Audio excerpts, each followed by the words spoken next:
All right. Hi, everybody. What we're going to do for this one here is we're going to use the sine law, and we're going to use it to solve for an angle here, for angle C. And actually, what we're going to do here is we're going to look at a few different problems here. We'll try to get through these pretty quickly, though. As soon as we start looking for an angle, okay, we're using the sine law to find an angle, we do open up the possibility of the ambiguous case. Okay, so let's take a quick look at this. We're going to look for angle C here. So now we know angle A, so maybe what we'll do here is we'll label this A, B, C.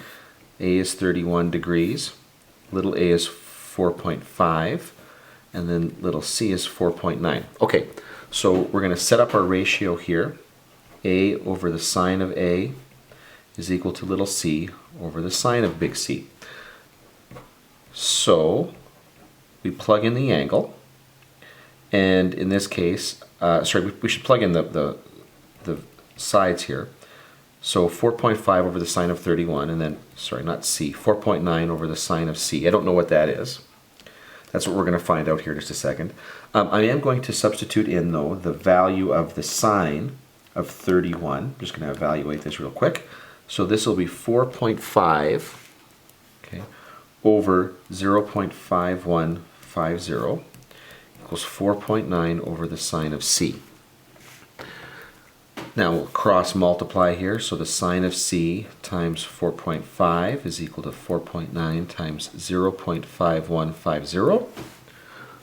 And remember what we said before, you don't cross multiply without dividing. And so we divide by 4.5. And so now the sine of c, when we go to our calculator, so 4.9 times 0.5150 divided by 4.5, and we get 5607, or let's just say 08. We go to 4 decimal places, that's fine. Now, sorry about that, kind of wrote that a little ugly here. Let's try that again. 0.5608. Now, to answer this question here, to solve this, I really want to treat this as its own problem, just like we've done with several other questions that look like this. When I answer this, I think, okay, sine of c equals 0.5608 in quadrants 1 and 2.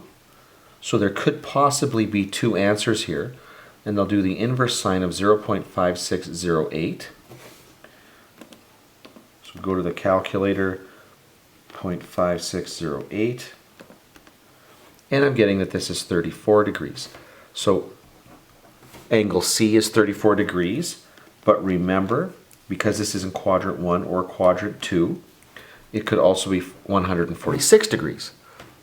Now, I don't know whether those actually work. So what I want to do here over on the side is I'm going to just list off the possible angle values that I get. Okay, in the question, okay, I know that angle A is 31. That was given to me right at the beginning here. Angle A is equal to 31. So we keep that here.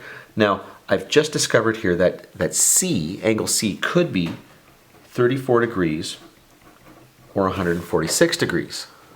Okay, so now to test to see whether I am in fact getting this ambiguous case, I'm going to find the missing angle there. So 180 minus 31 minus 34. So in this case here, that would leave the angle B at 115, and that makes sense. And then I look at the next one, 180 minus 31 minus 146 equals 3 degrees. Now, that's really quite small, but it still works. Okay, that is still an acceptable angle. So what this means is there are in fact two triangles that satisfy this initial situation here.